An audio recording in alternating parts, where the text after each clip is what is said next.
Ya, shalom saudara-saudaraku yang terkasih. Selamat malam. Kita bersyukur kita boleh mendengar Injil, ya, Injil Kristus, kabar baik. Dunia penuh dengan kabar-kabar yang tidak baik, tapi kita mendengar kabar baik. Firman Kristus itu nafas Tuhan yang tidak dihembuskan dengan sia-sia. Ya, pasti menghidupkan kita. Air hidup, roti hidup yang segar. Ya, kita mendengar Grace Revolution, ya, buku yang kita Bible study baru bab 1 nih. Ya, saya harapkan semua bisa ikut sampai selesai, karena nggak sia-sia, saudara, benar-benar nggak sia-sia. Nggak hidup saya juga berubah. Ya, dulu penuh dengan kekhawatiran, akhirnya takut karena keselamatan tuh jadi nggak pasti. Ya, karena gereja pada satu titik mengajarkan ada 3 tahap katanya. Ya, tahap pertama yang cuman justification. Ya, waktu keselamatan katanya cuma-cuma. Tapi ada tahap kedua, pengudusan, ya, sanctification, menguduskan diri katanya. Dan tahap yang ketiga, dimuliakan atau memuliakan. Sebenarnya memuliakan diri, karena mestinya kan dikuduskan, dimuliakan, itu benar emang. Tapi kalau harus menguduskan diri terus berusaha untuk masuk kemuliaan, dan kalau gagal dimasukin neraka lagi, itu mengerikan, saudara. Ya, tapi kita bersyukur, ya, kalau keselamatan dulu jadi mudah-mudahan, sekarang jadi pasti. Ya, karena memang pasti, ya. Dan revolusi Injil ini berarti perubahan yang sangat cepat. Saudara, kita nggak mau ketinggalan. Ya, menjelang Yesus datang kedua kali, pasti revolusi Injil ini pasti terjadi. Karena Tuhan akan menyatakan dulu, ya, kemuliaannya dari gerejanya, dari umatnya yang menerima sejatinya karya Yesus yang sempurna. Ya, karena kita mengalami yang namanya kuasa untuk hidup bebas dari kekalahan. Bebas dari kekalahan. Jadi kuasa untuk hidup berkemenangan. Sama-sama kuasa untuk hidup berkemenangan. Power. Ya, kamu terima kuasa karena Roh Kudus turun ke atas kamu. Nah, itu power. Ya, kuasa. Kuasa Injil adalah power. Ya, menerima kelimpahan kasih karunia dan kebenaran hadiah, kita berkuasa dalam hidup. Power. Ya, reign in life. Itu luar biasa. Ya, jadi sementara kita melihat kekalahan demi kekalahan, ya, dipertontonkan oleh musuh, orang-orang Kristen yang terkenal di Indonesia, ya, nama-nama yang terkenal jatuh, bahkan bintang-bintang sinetron jatuh, hancur rumah tangganya, hancur karirnya, hancur anak-anaknya. Ya, dengan nama-nama Kristen, bahkan hamba-hamba Tuhan, pendeta-pendeta yang disebutnya jatuh. Hanya dari apa? Hanya dari salah percaya, saudara. Nah, kita bersyukur, ya. Saya singkat aja, Jumat lalu kan kita udah melihat Tuhan sendiri nih. Ya, Bapa sendiri yang bilang, 2 kutub yang berbeda antara hukum Taurat, daging, upaya diri, dengan kasih karunia. 2 ekstrim berbeda. Sama-sama kan 2 ekstrim yang berbeda.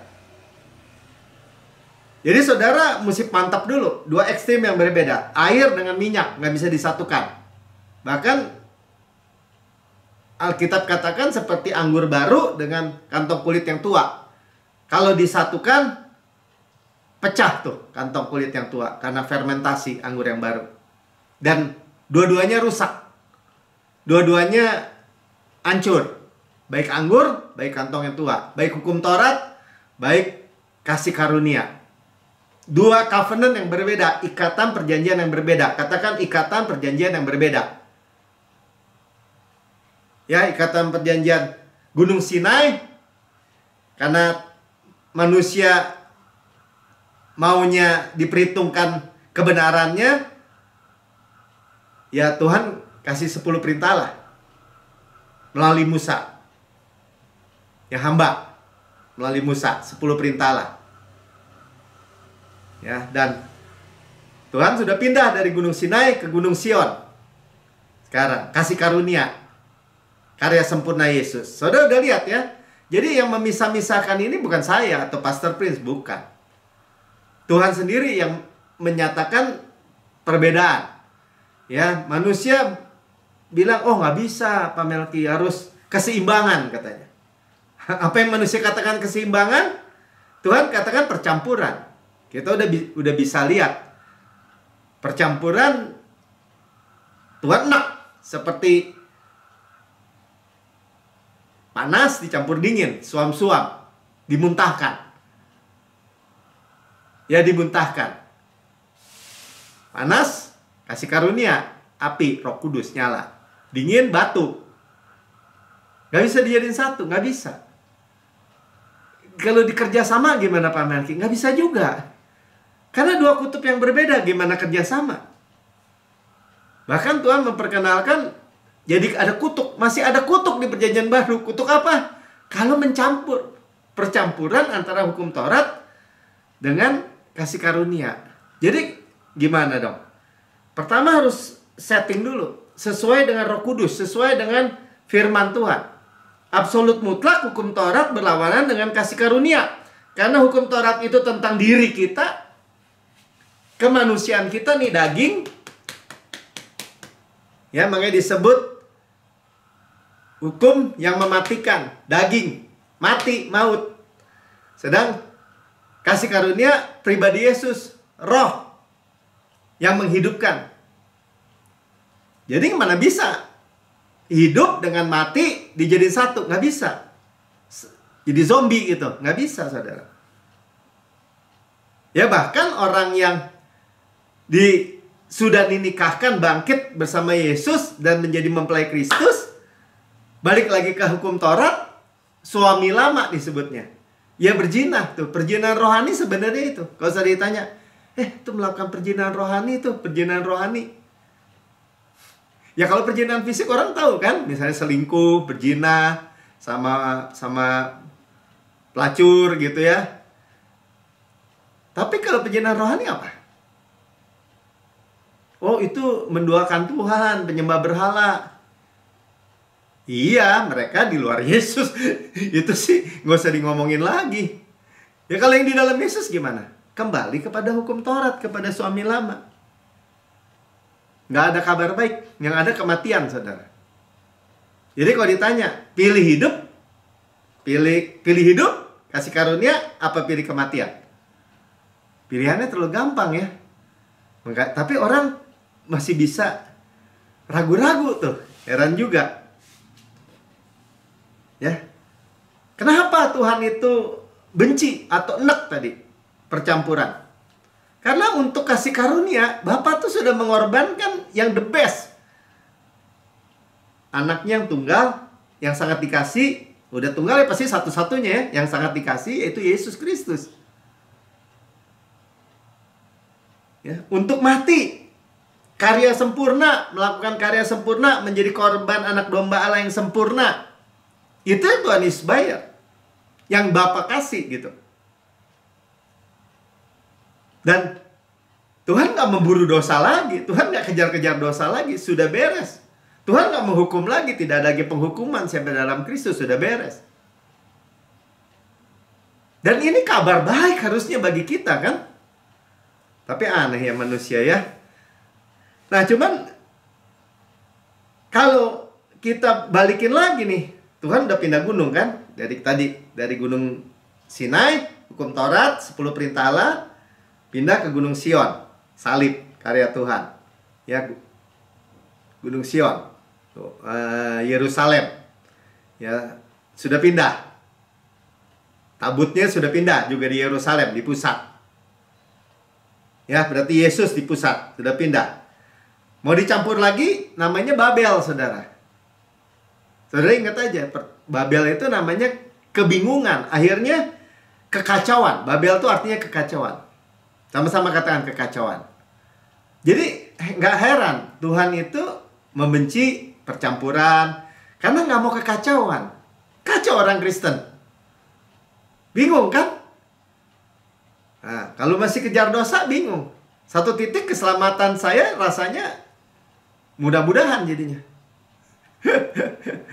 Dan mulai menjadi kebenaran yang salah dalam diri orang Kristen. Dan orang Kristen sekarang jadi banyak nih yang percaya. Padahal dulu waktu pertama-tama bertobat, keselamatan pasti katanya. Jaminan keselamatan namanya juga. Setelah bertahun-tahun jadi orang Kristen, keselamatan nggak terjamin lagi. Nah, ya karena itu kita mulai dengan lihat ya, Tuhan ini udah turun dari surga ke bumi ya. Tuhan udah turun dari bukit menuju ke lembah ya, ke tempat rendah. Nah, kita lihat dari Matius 5 ayat 44. Saya mau mulai dari sini ya. Jadi ini khotbah di bukit, supaya saudara dan saya paham. Jadi kalau ada orang Kristen yang masih merasa keseimbangan atau apa, harus kerjasama. Nah ini kita lihat Tuhan Yesus bicara tentang hukum Taurat. Khotbah di bukit itu mengembalikan semua hukum Taurat ya. Khotbah di bukit itu pada standarnya, mengembalikan standar hukum Taurat dengan standar yang sebenarnya, yang oleh orang Farisi diturunin ke standar kemanusiaan gitu, yang mereka bisa capai gitu. Tapi mereka tuntut memberi katanya hukum Taurat kepada orang-orang Israel yang lain. Supaya apa? Supaya bergantung. Nah ini manipulasi, saling manipulasi ya. Tapi kita baca, Tuhan Yesus bilang 44, tetapi aku berkata kepadamu, kasihilah musuhmu dan berdoalah bagi mereka yang menganiaya kamu. Kayaknya bagus ya. Kan benar Pak Melki, kasihilah musuhmu. Kasih tetanggamu aja belum tentu, saudara katanya. Ya. Kasih tetangga aja sulit, apalagi mengasihi musuh. Nah itu pertanyaannya. Masih bisa Pak? Ya oke, terusin. 29-30. Maka jika matamu yang kanan menyesatkan kau, mata tinggal satu, menyesatkan lagi, cungkilah dan buanglah itu. Karena lebih baik bagimu jika satu dari anggota tubuhmu binasa, daripada tubuhmu yang utuh dicampakkan ke dalam neraka. Kalian bilang, bukan Pak, mata rohani Pak. Apalagi mata rohani. Disuruh cungkil, buta gitu, buta rohani. Ya ini sebenarnya udah jelas. Tuhan bicara literal. Lebih baik bagimu jika satu daripada anggota tubuhmu, yaitu mata kanan tadi, dicungkil. Ya, 30. Dan jika tanganmu yang kanan, kenapa yang kanan semua ya? Menyesatkan kau, penggalah katanya. Buanglah itu. Karena lebih baik bagimu jika satu dari anggota tubuhmu binasa. Anggota tubuhmu, itu jelas ya. Daripada tubuhmu yang utuh masuk neraka. Oh iya benar Pak. Kalau Tuhan maksudnya seperti itu. Dan memang seperti itu hukum Taurat. Ya, orang-orang Farisi tadi saya bilang nurunin standar. Ya, sambung dulu deh. Sambung dulu 28. Ya, tetapi aku berkata kepadamu, setiap orang yang memandang perempuan serta menginginkannya sudah berzina dengan dia di dalam hatinya. Orang Farisi bilang dia tidak berzina. Tapi kalau kamu berzina dalam hati, Tuhan udah lihat luar dalam. Dia tidak melakukan action, tapi di dalam hatinya sudah berzina. Sudah berzina katanya. Tuhan sudah melihat berzina. Kalau udah berzina gimana Pak? Ya udah salah satu, salah semua. Jadi mesti gimana? Congkel katanya matanya. Potong tangannya. 22. Jadi nggak apa-apa ya. Maju mundur nih. Tapi aku berkata kepadamu, setiap orang yang marah terhadap saudaranya harus dihukum. Siapa yang berkata kepada saudaranya kafir, harus dihadapkan ke mahkamah agama. Dan barang siapa berkata jahil, harus dicerahkan ke dalam neraka yang menyala-nyala. Membenci saudaranya sudah membunuh. Dikatakan juga. Jadi ini standar kekudusan. Sama-sama karena standar kekudusan. Standar kekudusan hukum Taurat. Salah satu, salah semua. Yakobus 2 ayat 10. Artinya, kita nggak bisa main-main dengan begini. Tapi Pak, ya nggak pakai tapi-tapi. Kalau mau melakukan dengan di bawah hukum Taurat, ya lakukan di bawah hukum Taurat. Kalau sudah bilang bisa kerjasama, ya gimana kerjasamanya? Salah satu, salah semua. Ya, makanya sudah beda, dua kutub yang berbeda jauh. Ya kalau diterusin, ya kata gereja itu menjadi bangsal yang besar daripada orang-orang yang buta matanya potong tangannya. Ya. Tapi Tuhan Yesus sudah jelas. Ya, apa tujuannya dia berkata begitu? Supaya manusia sampai pada titik akhir dari dirinya sendiri dan melihat kepada juru selamat. Sama-sama katakan, kepada titik akhir dari dirinya sendiri dan melihat kepada juru selamat. Amin. Ya, dan ini buktinya. Tuhan Yesus nggak tetap tinggal di bukit, di tempat tinggi, di surga, tapi dia turun kepada kita. Ke level orang berdosa, orang kusta. Nah setelah khotbah di bukit, dia turun. Nah kita akan melihat, sebentar Mika akan kasih lihat film, bagaimana Tuhan Yesus menghampiri orang kusta. Kusta itu gambaran najis, gambaran orang berdosa yang najis.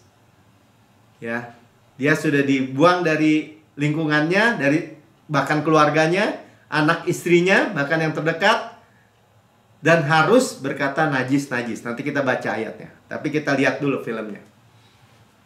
Ini yang Tuhan Yesus sudah lakukan bagi kita.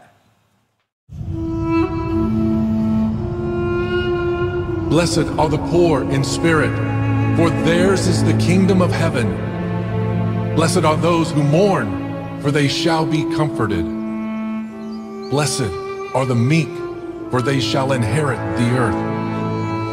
Blessed are those who hunger and thirst for righteousness, for they shall be filled. Blessed are the merciful, for they shall obtain mercy. Blessed are the pure in heart, for they shall see God. Blessed are the peacemakers, for they shall be called sons of God. No one can serve two masters, for either he will hate the one and love the other, or else he will be loyal to the one and despise the other. You cannot serve God and mammon. Therefore, I say to you, do not worry about your life, what you will eat or what you will drink, nor about your body, what you will put on. Is not life more than food, and the body more than clothing? Look at the birds of the air, for they neither sow, nor reap, nor gather into barns, yet your heavenly Father feeds them. Are you not of more value than they? Which of you by worrying can add 1 cubit to his stature? So why do you worry about clothing? Consider the lilies of the field, how they grow. They neither toil nor spin, and yet I say to you that even Solomon in all his glory was not arrayed like one of these. Now, if God so clothes the grass of the field, which today is, and tomorrow is thrown into the oven, will he not much more clothe you, O you of little faith?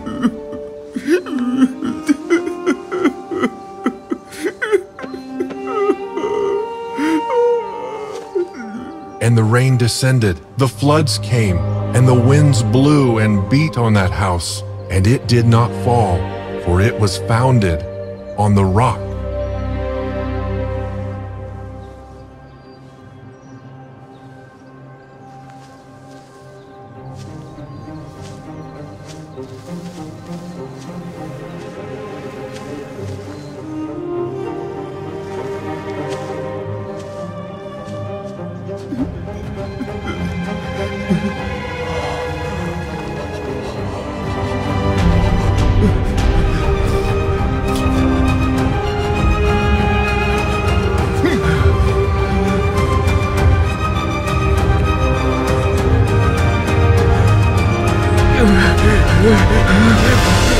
Lord, if you are willing, you can make me clean.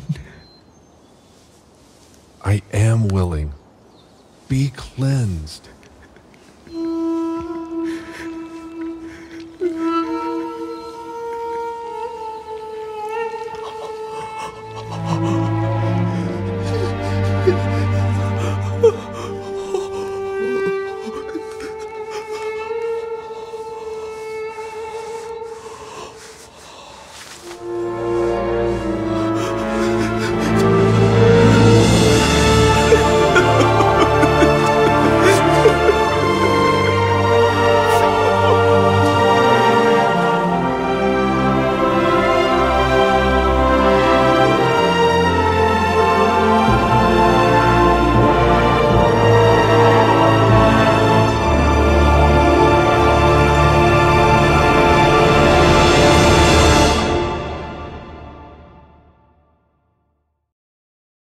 Ya, puji Tuhan, ya.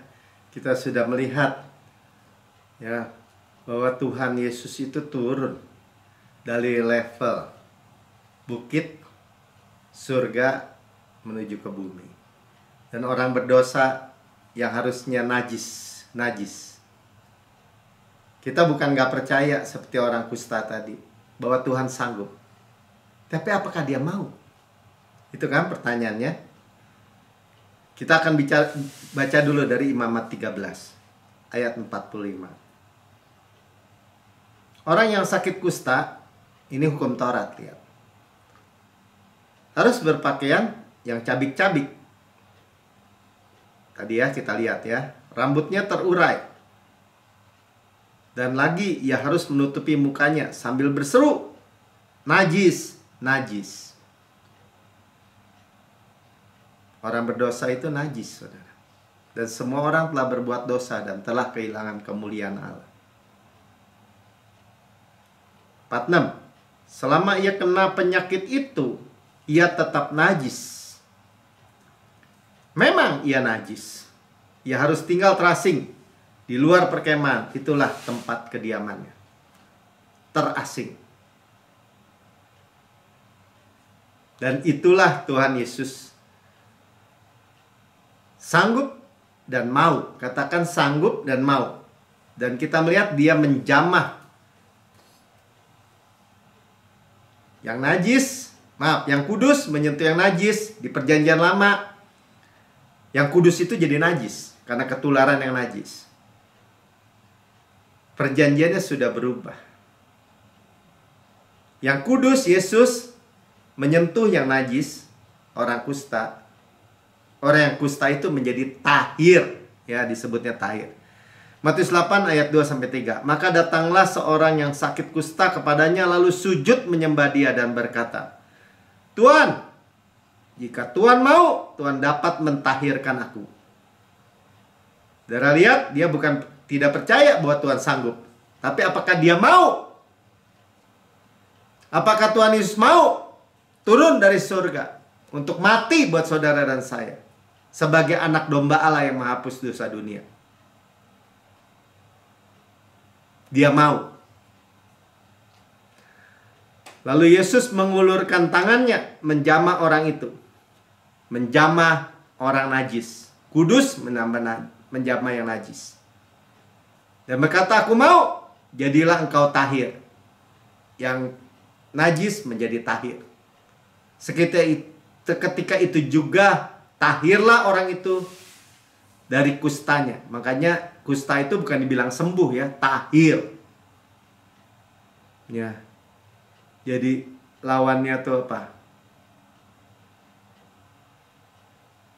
Najis, nggak kudus ya, disebutnya najis. Jadi jelas ya, dengan apa yang kita sudah lihat, apa yang kita sudah pandang perubahan perjanjian covenant ini, ya di bawah kasih karunialah solusi, antidot daripada kenajisan atau dosa. Ya, kita baca lagi Roma 6 ayat 14. Baca sama-sama 3-4. Sebab kamu tidak akan dikuasai lagi oleh dosa. Firman Tuhan ini luar biasa. Banyak orang Kristen yang melewatkan hal ini.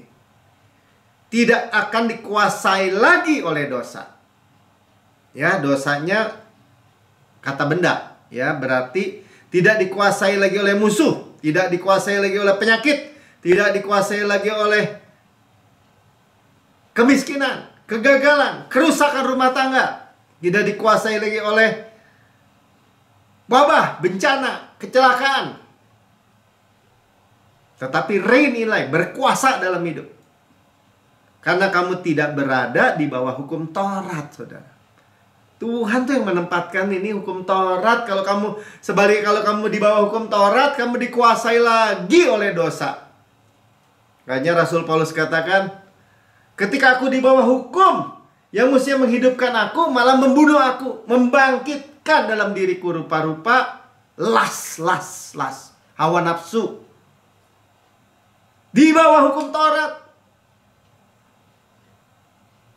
Kamu tidak dikuasai lagi, sebaliknya, tetapi di bawah kasih karunia kamu tidak dikuasai lagi. Tidak akan bahkan dibilangnya.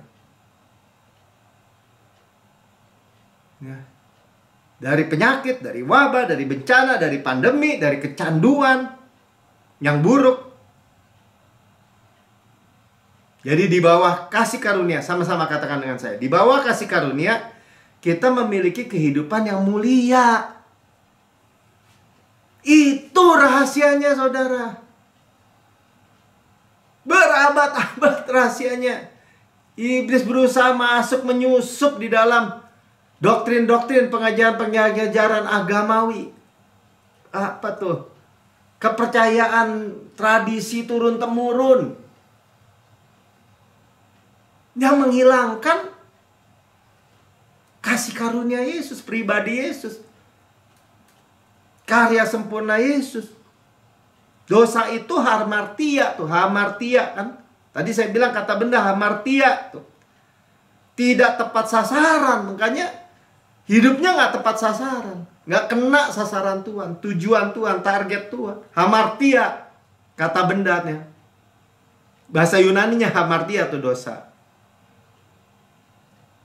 Jadi kalau ditanya kenapa kita masih hidup di dalam kekalahan, siklus kekalahan, kepecundangan sebagai orang Kristen, nggak berkuasa dalam hidup. Bukan lebih dari pemenang, boro-boro pemenang aja kagak.